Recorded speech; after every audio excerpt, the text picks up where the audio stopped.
Wislah GPN aja supaya 5.000 per bulannya potongannya.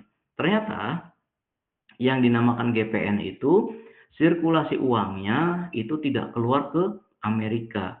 Jadi kalau misalkan kita transaksi dengan GPN, si ATM kita itu GPN, ya muter aja ke BI. Muter ke BI balik lagi ke orang yang dituju. Tapi kalau misalkan kita pakai Visa, kita pakai ATM ya, itu lapor dulu ke Visa. Jadi data kita tuh lari ke Amerika, habis ke Amerika ke Bank Indonesia. Nah, makanya biayanya mahal. Tapi keuntungannya kalau Bapak Ibu ke Malaysia, ATM itu bisa dipakai, pakai Visa itu karena dikenal semuanya.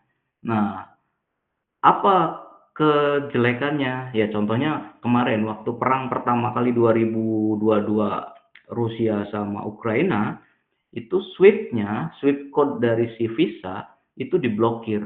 Sehingga orang-orang Rusia yang lagi main di Bali itu mendadak miskin gitu karena uangnya dia bawa kartu nggak guna. Itu udah dia pakai Visa semua dan diblokir semua. Visa ke Rusia itu diblokir. Sehingga uang mereka apa bukan uang ya, si kartu mereka itu nggak guna gitu.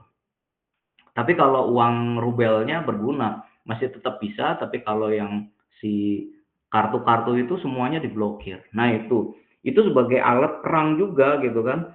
Kita menggunakan Visa dan lain-lain itu alat perang sehingga kita tuh dijajah sama si Amerika bahwa kalau misalkan kita kemana-mana eh, visanya diblokir ya udah kelar hidup kita gitu kan. Nggak punya dana lagi karena bentuknya digital gitu. Beda sama kertas ya, beda sama kertas dan beda lagi sama dirham. Yang awalnya kan dirham tuh akhirnya jadi uang-uang digital dan kertas itu yang eh, intinya berafiliasi sama Amerika. Makanya kemarin ributnya Donald Trump itu kan mempersoalkan pakai kris. Karena kalau udah pakai kris itu nggak lari ke Visa, larinya ada di muter-muter di Indonesia. Nah itulah teknologi. Oke, silakan yang lain. Silakan. Barangkali ada yang tanyakan lagi. Ya, silakan Pak Ridwan. Assalamualaikum warahmatullahi wabarakatuh. Waalaikumsalam warahmatullahi Waalaikumsalam. wabarakatuh. Mohon izin bertanya Pak dosen. Dulu saya pernah menggunakan ChatGPT menanyakan tentang sebuah permasalahan fikih. Lalu ChatGPT itu memberikan jawaban. Lalu saya memerintahkan ChatGPT untuk menyertakan uh, ibarat kitabnya. ChatGPT pun menjawab. Tapi setelah saya teliti ternyata teks yang ChatGPT berikan itu tidak terdapat dalam kitab yang dia tunjukkan. Di kitab aslinya nggak ada. Ini kan merupakan seperti pemalsuan ilmiah gitu, Pak dosen. Bagaimana tanggapannya? Iya, jadi di ChatGPT itu dia punya kemampuan untuk transformer tadi ya. Nah, efek sampingnya adalah halusinasi. Nah, halusinasi ini jadinya tuh gini, pada saat kita memberi informasi yang menurut dia kabur, dia coba untuk tetap menjawab. Nah, pada saat menjawab itulah halusinasinya tuh masuk gitu ya.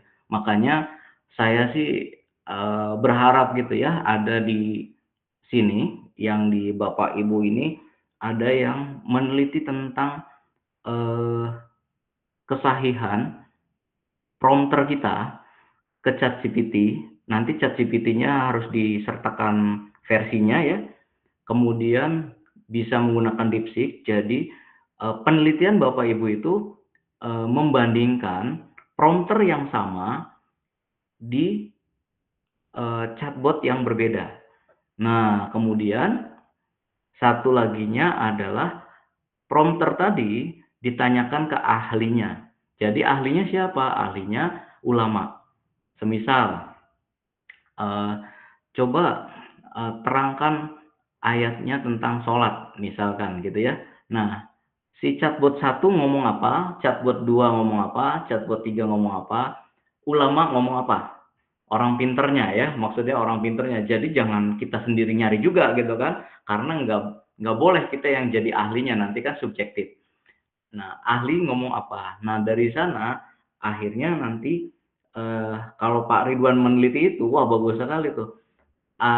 Akan menemukan prompter kayak gini. Prompter tuh ini ya, maksudnya perintah ya. Perintah ketikannya tadi ya. Nah, perintah tadi itu tuh validitasnya berapa untuk dari chatbot 1, chatbot 2, chatbot 3 dibandingkan dengan nanti parameter ground truth-nya atau landasannya adalah dari ulama tadi, ya. Landasannya dari ulama tadi, eh, seberapa persen kesamaan atau kebenaran dari hasil dari yang diberikan oleh chatbot, gitu ya. Nah, jadi ini kesimpulannya adalah apa yang diberikan oleh si chatbot itu tidak semuanya benar, gitu ya. Tidak semuanya benar karena dia itu akan menciptakan halusinasi, gitu ya. Pada saat chatbot itu tidak menciptakan halusinasi, maka hasilnya akan kelihatannya jelek. Kapan itu? Pada saat kita misalkan menggunakan Perplexity. Pada saat kita menggunakan Perplexity, kelihatannya jelek. Karena apa? Itu ada sumbernya, gitu. Itu ada sumbernya, maka kelihatan dari tampilannya itu jelek. Dari tampilan kata-katanya itu jelek karena Perplexity itu sebenarnya merangkum dari sumber yang diberikan oleh dia gitu ya di Perplexity itu. Tapi sayangnya sumber dari Perplexity itu kadang sumbernya terlalu minor. Maksudnya minor tuh gini ya. eh, di dalam penelitian itu kan nggak boleh ngambil dari blog gitu ya, atau carinya dari sumber yang bereputasi misalkan. Nah, kalau menggunakan Perplexity itu semua sumber dikasih gitu. Nah, saya pernah coba, eh, karena saya meneliti bidang spesifik ya, jadi kalau di S3 itu kan spesifik, udah kecil banget, nggak luas kayak S1 gitu ya. Nah, saya minta buat sesuatu, ternyata sumbernya itu dari saya sendiri. Jadi dari artikel-artikel yang pernah saya buat itu muncul semua dari saya semua. Ya karena memang yang meneliti bidang itu tuh di dunia itu cuma sedikit gitu kan. Yang menelitinya paling ada puluhan lah. Gitu paling puluhan. Kemudian yang terbaru-barunya kan sangat terbatas gitu ya. Jadi riset saya itu di abandoned object gitu ya. Abandoned object itu meneliti objek yang ditinggalkan sama orang, jadi dari CCTV. Nah, yang meneliti itu sedikit sekali gitu kan, eee, paling ya 15 orang lah kalau misalkan dicari gitu ya sedunia itu, cuma 15 orang. Karena di S3 itu kan harus memunculkan kebaruan gitu ya, makanya cari yang sekecil mungkin, bukan yang sebesar mungkin. Nah, kalau yang S1 itu, eee, hanya menjalankan aja. Jadi membandingkan, menjalankan, nah itu seperti itu aja. Jadi nih, bisa menarik Pak Ridwan kalau misalkan nanti, tadi tuh hipotesisnya itu udah jadi hipotesis tuh. Yang tadi Pak Ridwan tanyakan tuh udah jadi hipotesis. ChatGPT pada saat saya tanya itu memunculkan hal-hal yang nggak sesuai dengan, aslinya, gitu ya. Aslinya A, dia mah A10 gitu ya. Ya mungkin nggak B kan. Kalau A sama B salah ya Pak ya. Kalau misalkan Bapak nanya A, jawabnya B itu Bapak udah ngomong salah. Gitu kan. Tapi kalau A2, A3, A4, Bapak masih tertipu kan? Ya nggak sih Pak? Jadi dia tuh menipu kita. Kalau misalkan kita tanya A, dia jawab B, kita ngomong salah. Tapi masalahnya si ChatGPT itu jawabnya A10. Jadi kalau KW itu KW 10 gitu kan. Tapi kan masih sama barangnya ya. Sama barangnya. Akhirnya dikira kita bener kan. Dikira kita bener. Padahal itu halusinasi aja. Nah seperti itu. Makanya tetap seperti tugas yang kemarin. Itu kan harus dicari artikel. Dari pernyataan. Setiap pernyataan dari ChatGPT itu dicari artikelnya.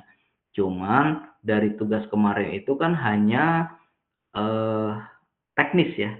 karena tugas pelajaran kita kan pengantar teknologi informasi. Jadi bagaimana teknis, sebenarnya saya tuh lagi mau mengajarkan Mendeley. Cuma kalau ngomongin Mendeley aja nggak ada produknya, itu nggak bakalan jadi gitu. Akhirnya dijadikan UTS tujuannya supaya punya perhatian, kemudian jumlahnya 25 itu supaya Bapak Ibu akan eh, nggak mikir. Bapak Ibu mikir banget gitu ya. Side pertama itu mikir. Side kedua, maksudnya mensitasi yang pertama itu mikir, yang kedua rada mikir, yang ketiga sedikit mikir, yang keempat masih mikir, yang kelima mikir doang, kemudian yang keenam udah jadi biasa, cetak cetik, apalagi yang udah ke 10, 15 ke sana tuh udah mulai nggak mikir tuh, sejadinya aja. Tapi secara teknikal di Mendeley, Bapak Ibu udah nggak pusing lagi pada saat ngomongin yang ke-20. Apalagi yang ke-25. Itu sudah nggak mikir lagi masalah teknikal. Mikirnya masalah nyari yang kesesuaian aja.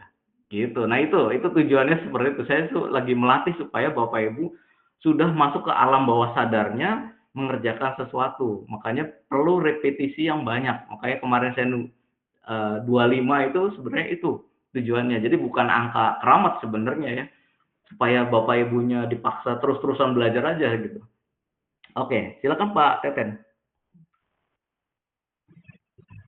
Assalamualaikum warahmatullahi wabarakatuh. Waalaikumsalam warahmatullahi wabarakatuh. Izin bertanya Pak dosen, ada 3 pertanyaan yang saya ingin ajukan. Yang pertama, apa dampak positif dan negatif adanya IA? Itu. Yang kedua, apakah bisa data kita yang sudah masuk misalkan ke pusat itu bisa dimanipulasi gitu? Salah satu contoh kemarin waktu pemilu atau pilkada, kan ada itu yang namanya Sirekap gitu Pak. Nah, Sirekap ini kan membaca hasil dari pencoblosan gitu Pak. Misalkan nomor 1 dan nomor 2. Nomor 1 misalkan di prom C1 itu di laporan misalkan suaranya ada 100 misalkan, sedangkan nomor 2 ada misalkan 50 gitu. Nah, ketika saya klik itu di Sirekap itu terkadang salah gitu Pak. Jadi kebalik. Kadang-kadang nomor 2 jadi 100, nomor 1 jadi 50. Nah, itu bagaimana? Apakah memang bisa data kita yang sudah masuk ke pusat, taruhlah di KPU, gitu kan, itu bisa dimanipulasi? Itu yang kedua. Yang ketiga terkait aplikasi Pak. Aplikasi kebetulan saya di HMJ itu masuk ke Departemen Kewirausahaan. Nah, kemarin itu waktu bulan puasa itu saya itu ingin mengadakan bazar online gitu kan. Nah, saya kerjasama dengan HMJ, bisakah membuat sejenis aplikasi untuk sejenis Shopee gitu Pak. Sejenis Shopee untuk bertransaksi secara jauh. Jadi kita itu memfasilitasi semua para pengusaha dan pembeli gitu.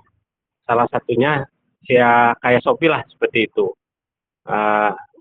Jadi gini Pak, maksud saya apakah bisa gitu kita itu membuat sejenis aplikasi yang seperti itu gitu Pak. Karena kemarin ada salah satu alumnus dari Malaysia, Malaysia katanya itu beliau itu alumni dari kayak gini, kayak mahasiswa jarak jauh gitu Pak. Nah, beliau membuat satu aplikasi, yang aplikasi ini jenis aplikasi transaksi gitu, kayak aplikasi yang untuk membeli pulsa kayak gitu. Aplikasi apa itu namanya, lupa lagi. Nah, seperti itu. Ternyata setiap transaksi yang kita lakukan itu masuk uang ke rekening beliau gitu. Salah satu contoh misalkan aplikasi di bank gitu kan, aplikasi misalkan Brimo ataupun misalkan aplikasi yang Lipin gitu kan misalkan. Nah, itu setiap transaksi itu kan ada gitu kan masuk uang ke misalkan ke pembuat aplikasi itu. Nah, itu seperti apa tanggapannya Pak? Terima kasih. Oke, tadi dari ini ya, bentar, ininya hilang. Kelemahan, kelebihan. Untuk kelebihannya dulu. Kalau kelebihannya, jadi AI itu kan tujuannya adalah membantu ya, tujuannya adalah membantu. Setiap kelebihan itu akan jadi kelemahan sebenarnya. Karena saking membantunya, maka orang-orang akan jadi kekurangan. Kekurangannya apa? Ya dari kelebihannya membantu kita, akhirnya secara positif akan jadi lebih cepat, gitu ya. Pekerjaan kita akan lebih cepat. Yang tadinya pekerjaan itu lambat, kemudian minta bantuan orang, akhirnya jadi lambat. Jadi cepat. Yang nantinya orang-orang yang dimintai pekerjaan oleh kita itu jadi hilang, jadi nggak bekerja. Contoh, Bapak Ibu kalau misalkan zaman dulu, saya minta coba buatkan artikel dalam bahasa Inggris. Maka yang akan Bapak lakukan itu adalah membuat artikelnya, kemudian minta proofreading untuk translate. Nah, minta translate itu kan bayar. Ya, bayarnya itu 1,5 juta itu untuk artikel Bapak Ibu itu. Tapi sekarang Bapak Ibu minta ke Google Translate, sering langsung balik lagi langsung jadi, nggak bayar. Akhirnya orang itu nggak bekerja sekarang. Itu satu ya. Jadi satu kelebihannya kan tadi kelebihannya cepat gitu ya, kekurangannya pekerjaan itu hilang gitu. Kemudian eh, dari translate itu kan masih berantakan. Itu tuh biasanya minta orang untuk ngeberesin. Untuk tadi translator, kemudian yang kedua itu proofreading. Kalau translator cuma mentranslate aja dari bahasa Indonesia ke bahasa Inggris. Nah, proofreading itu untuk membaca grammarnya, bener apa enggak. Nah, biasanya kita tuh bayar orang lagi untuk ngeberesin grammar. Nah, sekarang muncullah Grammarly. Akhirnya kita kerjakan lagi menggunakan Grammarly. Maka pekerjaan grammar itu sudah hilang lagi. Nah, itu artinya si AI bekerja membantu kita dan menghilangkan orang bekerja. Nah, itu jadi kelebihan dan kelemahannya ya. Kelebihan dan kelemahannya seperti itu. Kemudian satu lagi, eh, kelebihan dari AI menyelesaikan masalah. Kekurangannya adalah misalkan mahasiswa terlalu banyak mengandalkan AI, akhirnya nggak pakai tadi ya sesuai yang disinggung oleh Pak Ridwan. Jadi kita terlalu percaya terhadap AI tanpa mengecek dulu gitu, taklid buta pada AI, akhirnya apa dapat AI langsung pakai, apa dapat AI langsung pakai. Kalau tidak punya basicnya itu akan sesat. Oke, ini nanti nyambung ke pertanyaan ketiga Pak Teten ya. Terus pertanyaan itu ya kelemahan kelebihannya. Yang kedua, apakah bisa salah untuk tadi misalkan data rekap? Sebenarnya di AI itu atau di teknologi itu jujur gitu ya. Teknologi itu jujur, tapi orang di belakang teknologinya yang suka nggak jujur. Seperti contoh gitu ya. Kalau misalkan ada sebuah data kemudian difoto, maka eh, yang akan terjadi adalah pada saat angka yang difoto itu jelek gitu ya, maka akan ditafsirkan oleh si mesin. Nah, bisa salah gitu ya, bisa salah. Nah, cuman kalau yang seperti itu aja bisa salah, itu masih bisa dikoreksi oleh si orang yang ada di kan kalau foto itu misalkan gini ya, harusnya dikonfirmasi balik gitu loh. Kayak misalkan gini, ada pilihannya. Saya kurang paham ya di situ ya. Ada sebuah angka pilihan, di sana ada misalkan si A 90, si B misalkan 30. Nah, pada saat kita si orangnya nulisnya jelek, maka si A dapatnya 90, si B dapatnya 80. Si tiganya itu jadi 8 gitu ya. Harusnya sistemnya itu harus confirm dulu. Confirm balik ke yang inputnya. Jadi bukannya foto biarkan dia kerja di belakang, itu curang nantinya. Nggak ada gunanya gitu ya. Jadi foto itu harusnya balik lagi ke kita, konfirmasi data yang Anda inputkan seperti ini. Nah, kalau bilang benar, ya baru masuk datanya. gitu. Nah, nggak tahu tuh kalau sistem yang kemarin itu seperti apa. Apakah dikonfirmasikan dulu oleh kita? Kalau nggak dikonfirmasikan berarti itu cacat dari teknologinya, salah berarti. Harusnya divalidasi sama yang inputnya. Misalkan inputnya berapa, tapi bukan diedit secara manual ya, bukan diedit secara manual, tapi ini outputnya begini, bener apa enggak? Iya, kalau iya berarti disimpan, kalau enggak berarti enggak disimpan. Ini salah nih, nyangkut gitu kan. Itu mungkin kurang tebel, mungkin ya banyak faktor kan ya. Sama halnya kita kalau misalkan ada sebuah angka tulisan, kita tuh bisa nebak-nebak kan, oh ini angkanya berapa gitu ya. Nah itu seperti itu.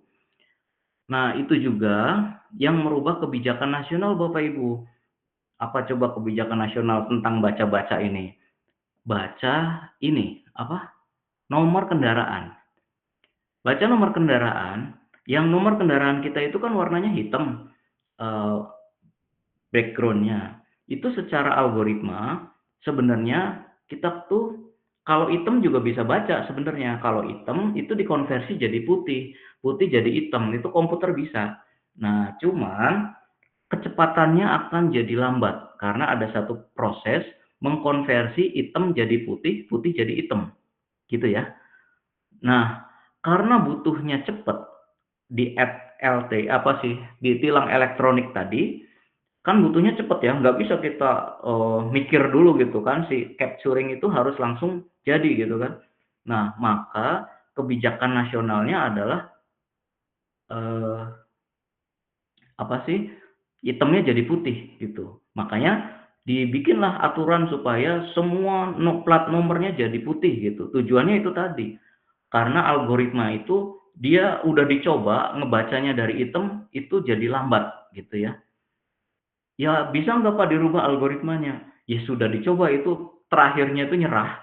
Akhirnya yang berubah adalah kitanya yang suruh berubah.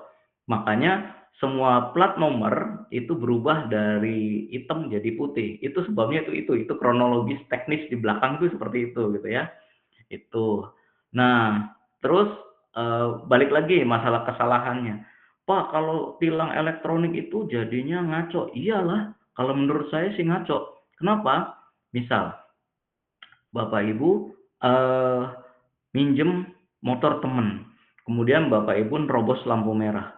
Yang ditilang temen, yang salah siapa? Ya gitu kan? Seperti itu. Satu, kesalahan satu nih errornya. Kedua, Pak, Bapak Ibu pakai motornya sendiri, tapi pakai plat nomornya temen. Yang melanggar Bapak Ibu, tapi yang ditilang temen karena nomornya temen gitu. Nah itu, jadi itu sangat apa ya? Ya sekarang mudah kan nempelin plat nomor tuh mudah gitu kan, dan mudah juga nerabas lampu merah atau ngelebihi marka ya. Jadi kalau parkir antri lampu merah Bapak Ibu rada maju gitu, itu ditilang sebenarnya. Nah itu tuh kalau di kita kan ya biasa-biasa aja kan, suka-sukanya kan, kadang-kadang suka ngelebihin dikit lah, cuma satu ban doang gitu kan. Apalagi di belakangnya didorong-dorong sama mobil, kita maju kan. Nah, itu tuh ditilang gitu. Nah, kalau misalkan kita pakai nomor apa? Nomor motornya temen ya maka akan ditilang temennya itu tadi. Nah, itu seperti itu. Kemudian kalau nomornya palsu ya seperti itu. Nah, makanya kebijakan itu kadang-kadang berbasisnya itu proyek, nggak dipikirin dulu di lapangannya gitu. Bahwa mesin itu kan jujur sebenarnya ya, dia bisa baca. Cuma orangnya kan nggak jujur tuh yang ditilangnya. Nah, apakah nggak dipikirin tuh ya? Kayak misalkan seperti itu. Misalkan orang motornya palsu, masa iya dipaksa ditilang gitu? Padahal kan motornya bukan kita yang make gitu kan. Misal sesama Mio gitu kan. Lah emang yang punya Mio kita doang, kan orang lain juga sama. Bahkan kalau di Mio kuncinya orang juga bisa masuk tuh.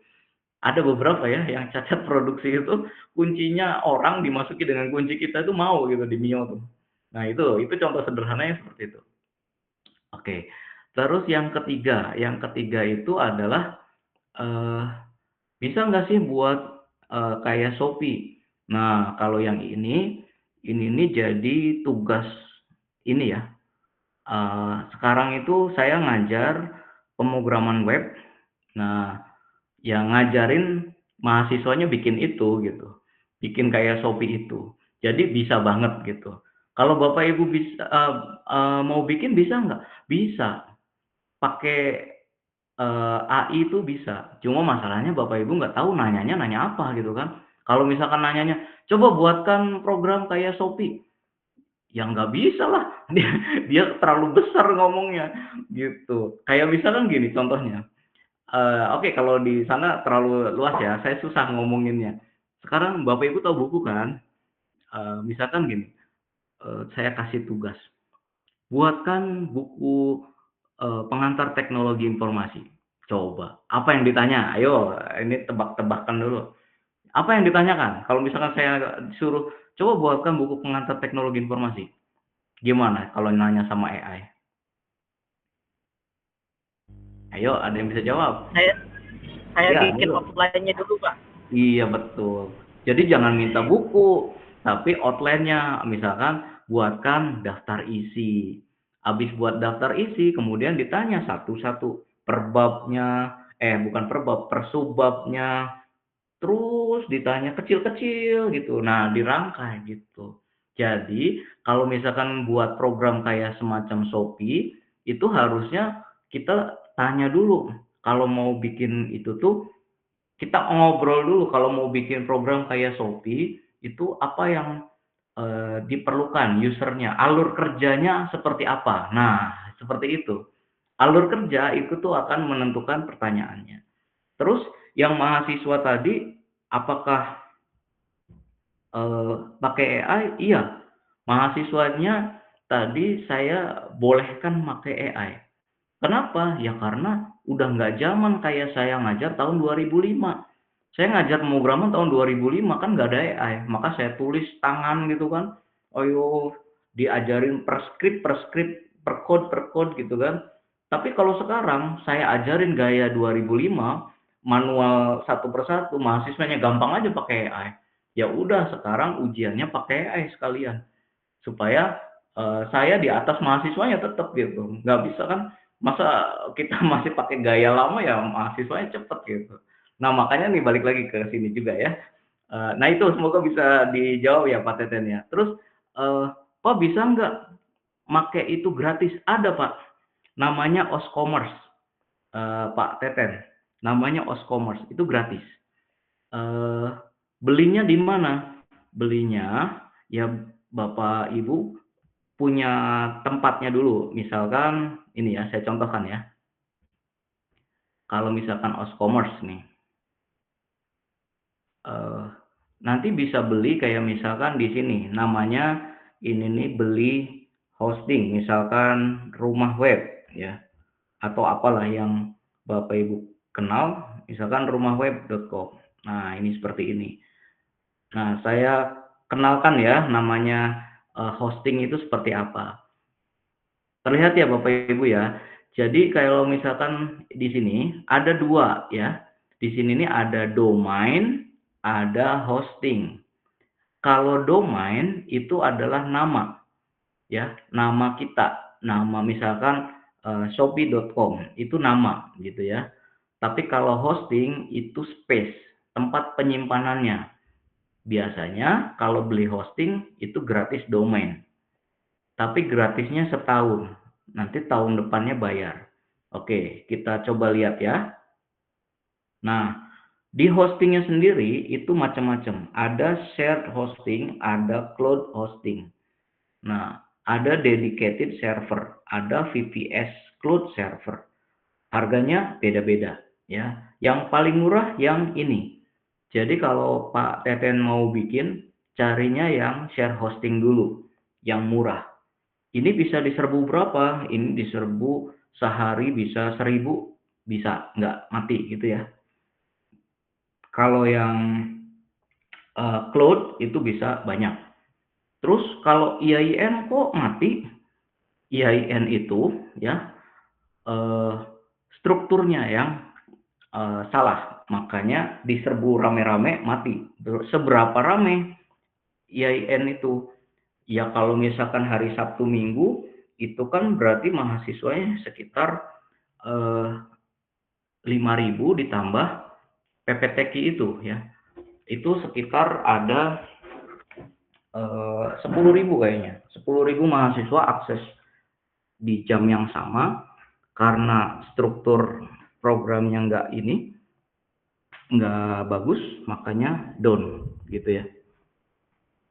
Oke, bentar saya pindahan. Nah, terus ini ya, yang share hosting saya klik dulu ya. Ini 15.000 per bulan. Ini bukan promosi ya. Ini cuma contoh aja. Saya bisa contohkan yang lain lagi ya. Oke, nah ini ya. Nah, Layarnya tidak muncul Pak di saya Pak. oh, nggak muncul, sorry. Berarti belum. Nah, sekarang udah muncul kayaknya. Udah muncul ya? Oke, ini udah muncul. Nah ini itu udah muncul ya. Nah, pembayarannya itu seperti ini. Yang paling murah ini yang sebelah kiri ya. Ini yang paling murah sebelah kiri. Belum Pak. Apakah yang di lain muncul? Di saya enggak. Muncul. Muncul ya? Ini baru muncul, tadi kayaknya nggak muncul. Sudah muncul? Muncul pada Pak. Oke. Nah ini ya, tuh ini ada harganya. Jadi di sini ada harganya dan ada speknya. Bisa apa aja. Jadi kalau misalkan yang paling murah, ini bayarnya 15.000 per bulan, itu dapat 3 domain. Nah, terus kalau yang biasa, maksudnya yang medium itu harganya 29.000 atau 30.000 per bulan. Gitu. Tapi kalau misalkan untuk yang biasa, saya sarankan yang ini. Yang small aja. Ya. Yang small itu sudah cukup untuk buat website gitu. Nah, kalau yang terus bagaimana kalau misalkan sudah beli ini? Kalau sudah beli ini nanti otomatis kita diminta untuk misalkan gini ya. Bentar, kok ngeheng ya? Nggak bisa diklik.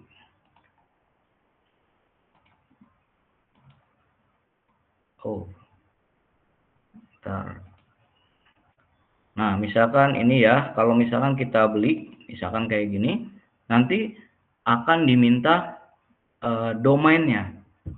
Nah, domainnya mau buat apa? Domain kerennya. Misalkan kita lagi coba-coba ya, misalkan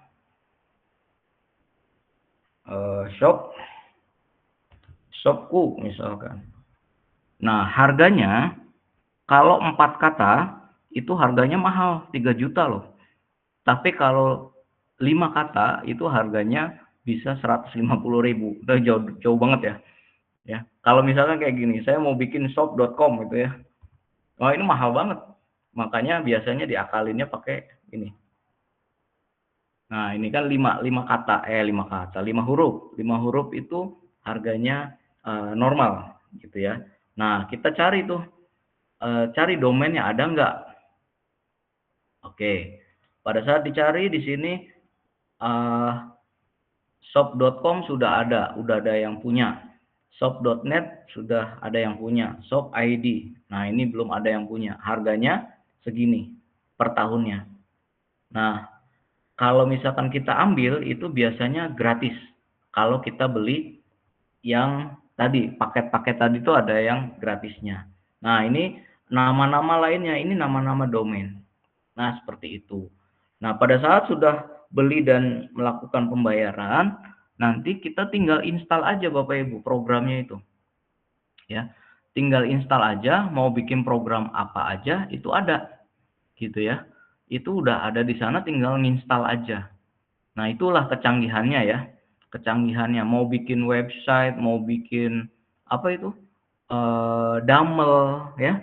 Jadi misalkan nanti skripsinya saya mau bikin dumel untuk PAI sendiri gitu kan. Wah, bisa gampang tinggal nginstal aja. Tinggal nginstal loh Bapak Ibu, tinggal ceklik udah nggak ada yang diapa-apain itu. Langsung jadi gitu ya. Tapi ingat ya, ini ada yang beda nih.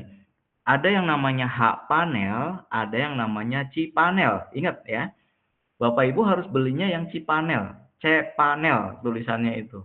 Jangan beli yang H panel.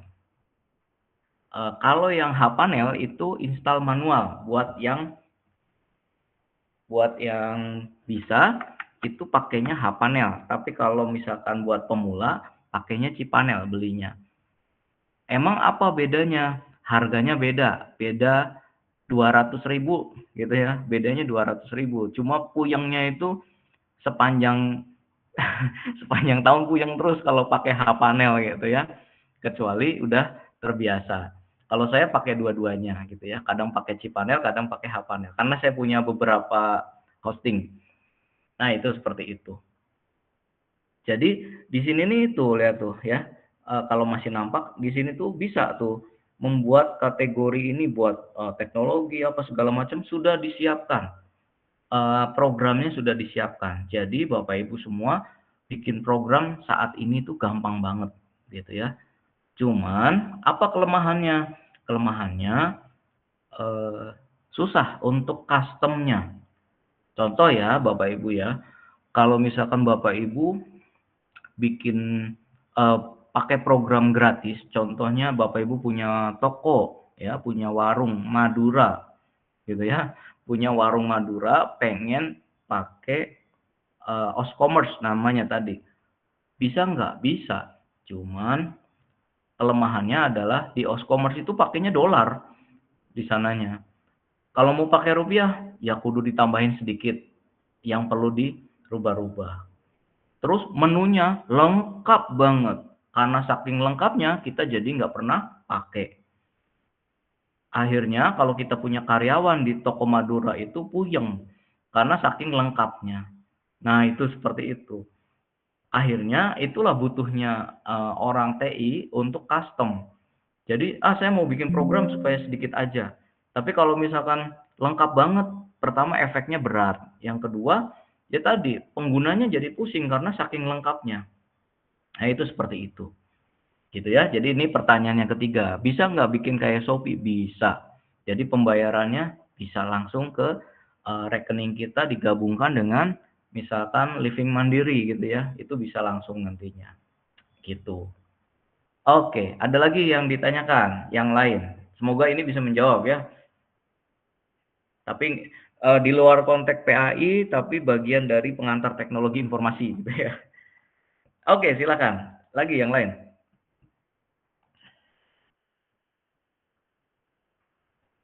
Ada lagi? Kalau tidak ada, saya cukupkan nih. Nggak ada? Oke. Kalau tidak ada, nanti kita ketemu lagi satu kali lagi untuk UAS ya, persiapan UAS. Dari hasil kemarin nanti saya lagi koreksi. Saya baru selesai yang koreksi yang kelas pagi. Alhamdulillah kelas pagi sesuai dengan ekspektasi gitu ya. Yang kelas siang ini saya belum coba cek gitu ya. Semoga aja sama gitu, hasilnya sesuai dengan ekspektasi. Kayaknya sih ya sama lah ya harusnya. Bentar saya coba cek sebentar sedikit. Atau nantilah hasilnya saya masukkan ke portal ya. Bentar saya cek satu aja sampling. Punyanya Ibu Ai. Nah, ini yang paling pertama berarti. Samplingnya. Oke. Iya. Bagus. Punya Ibu Ai udah bagus. Kalau pakai napkin saya pernah ajarkan belum Bapak Ibu? Pernah Pak. Pernah ya? Napkin pernah Pak. Napkin pernah ya. Nah ini Ibu Ai belum pakai napkin. Tapi secara yang di itunya sudah benar. Tapi masih belum banget sih. Karena apa nih salahnya? Ini saya share ya. Share. Gak apa-apa ya Bu Ai ya. Ini salahnya apa? Ini salahnya ada di sini. Bentar, mana ya? Ini ya. Salah. Ini udah nampil ya. Ini salahnya ada di sini nih. Ada di sini. Nah, ini salah. Ini nih nggak boleh. Ini kan masih bawaan sananya nih. Si Campbell and Trusuri itu nggak ada di pustaka. Nggak ada di pustaka. Nah, ini nggak ada di sini. Harusnya gimana? Harusnya yang kayak gini-gini nih, di related work itu harusnya dihapus. Yang ini nih harusnya dihapus, diganti dengan kita cari lagi. Gitu. Nah, punya Bu Ai itu sudah menulis benar nyampe ke di introduction-nya aja, related work-nya nggak tersentuh. Related work-nya nggak tersentuh, gitu ya. Makanya masih muncul nih semuanya tuh. Masih muncul semua. Oke, kalau misalkan Ibu Sri, kita coba cek ya. Apa benar? Ibu Sri udah benar apa salah ya? Kayaknya ada yang aneh ini. Kelihatan nggak Bapak Ibu? Ini gimana cara besarinnya? Nggak kelihatan. Nggak kelihatan. Oh, kalau bukan Word, oh pakai ini aja. Nah, gini. Ini ada tanda tanya kalau buat saya ya. Ini si satu ini sebenarnya ngomonginnya si paragraf selanjutnya atau lagi ngomongin ini. Kalau lagi ngomongin ini, si satu ini harusnya sesudah di sini titiknya, ya. Tapi kalau misalkan ditaruh di depan itu nggak lazim. Oke, kita lihat lagi ya. Oh iya salah berarti. Ibu Sri, mana Ibu Sri? Hadir? Bu Sri, Bu Sri? Bu Sri lagi mati lampu di kediamannya. Oke, nggak apa-apa. Ini jadi belajar bersama aja ya. Nanti nulis tuh nggak boleh kayak gini. Nulisnya, ini harusnya ini hapus titiknya di sini. Nih, artinya tuh gini caranya ya. Di dalam contemporary landscape education adalah bla bla bla sampai sini. Kata siapa? Kata satu. Bukannya satu titik di sini, titik dulu baru sini. Salah kan? Harusnya satunya di sini, titiknya di sini. Kenapa saya bilang salah? Karena setelah melihat ke bawah salah semua. Berarti bukan kecelakaan, ini memang salah. Nah, ini salah semua ya. Oke, itu salah semua tuh. Titiknya kebalik nih. Harusnya di sini nih titik. 3 titik. Nah, kita lihat yang Titiknya di mana, Pak? ini. Saya lihat punya Bu Ai ya. Coba kita lihat punya Bu Ai.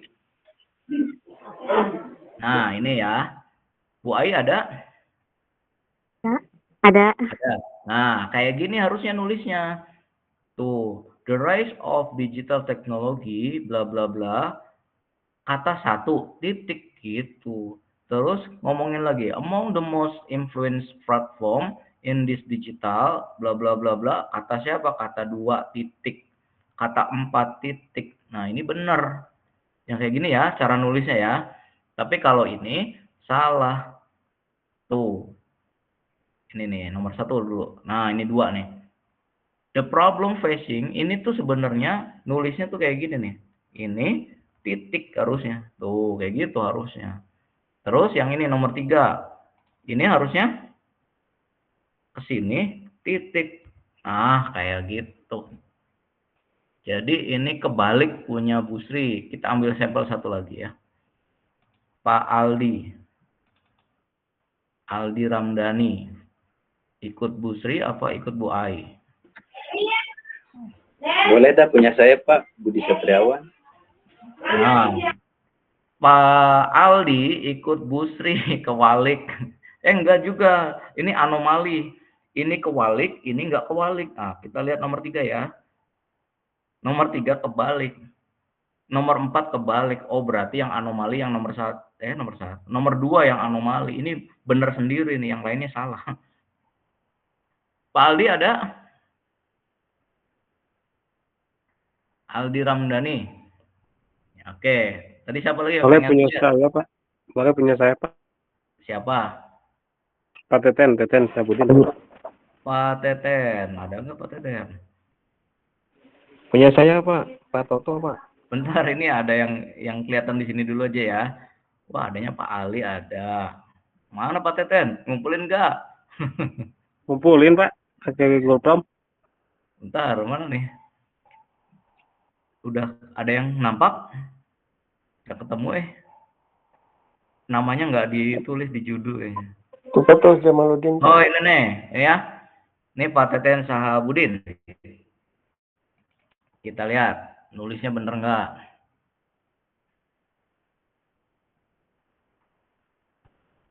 Oke. Nah, ini masih bahasa Indonesia. Oke, Pak Teten bener nulisnya ya, gini ya. Kata 1, kata 2, titik. Terus dipahami, kata 3, kata 4, titik. Kata 5, titik. Kata 6, kata 7, titik. Oke, udah bener. Yang nggak benernya ini. Ini masih nongol. Menurut Arsyad, ya nggak bisa kita pakai menurut Arsyad karena ini tuh adalah halu. Ya, ingat ya, ini adalah halu kata Pak, tapi kata Pak siapa tadi yang halu? Pak Ramdan. Nah, ini halu ya. Ini harus dicari, bohong ini, bukan kata Pak ini ya. Nah, ini udah benar, tapi ini nongol lagi, Mayer 2005. Nomor 8 lagi, Oh, Pak dosen. Ya, Nomor 8. paham ya?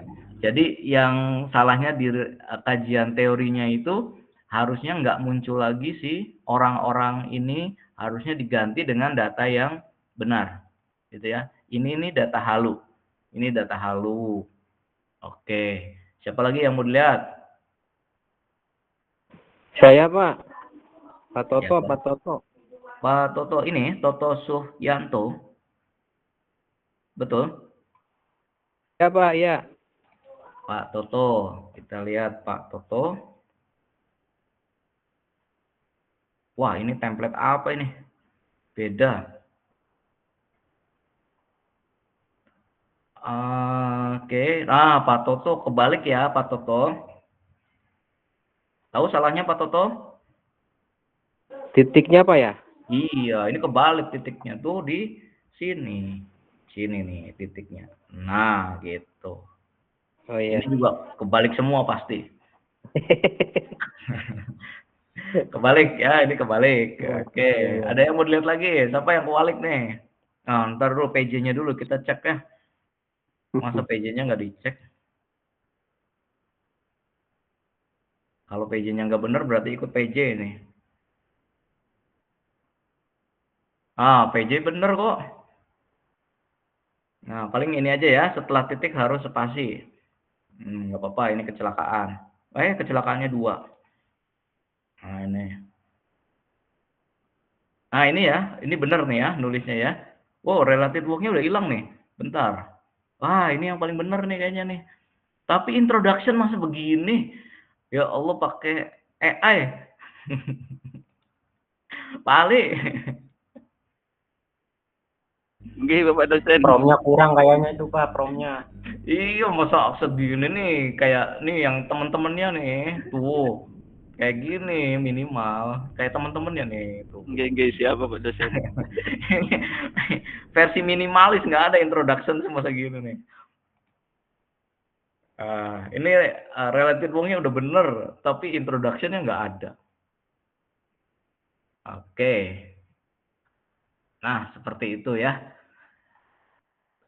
Tapi nggak ngomongin bener salah itunya ya, itu masuk lagi ke cara menulis. Nanti ada pelajarannya sendiri.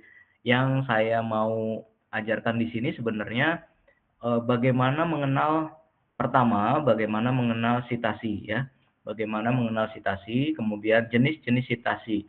Yang dipakai ini adalah jenis sitasinya IEEE. Kenapa di soal ini pakai IEEE? Karena perintahnya itu kan 25, sehingga gampang saya ngeceknya 25-nya. Coba kalau pakainya apa, nanti saya harus ngitung 1, 2, 3, sampai 25. Kan capek. Makanya perintahnya pakai IEEE, tujuannya supaya gampang ngeceknya. 25 enggak? 25, ini sesuai gitu. Nah, itu seperti itu ya Bapak Ibu ya. Oke. Nah, itu ya. Jadi itu tugas yang kemarin semoga masih diingat nih sampai 4 semester lagi. Karena dipakainya semester 7, 8 gitu. Jadi semester 7 sudah mulai nyusun sehingga semester 8 itu cuma sidang aja gitu. Penelitiannya boleh nggak dari mulai sekarang? Oh, PJJ mah bebas. Dari sekarang udah skripsi juga nggak apa-apa. Udah mulai disiapkan dari sekarang nggak apa-apa ya. Ini saya mau tanya, ini semuanya ngajar apa nggak? Ada nggak yang bukan ngajar? Nggak ngajar?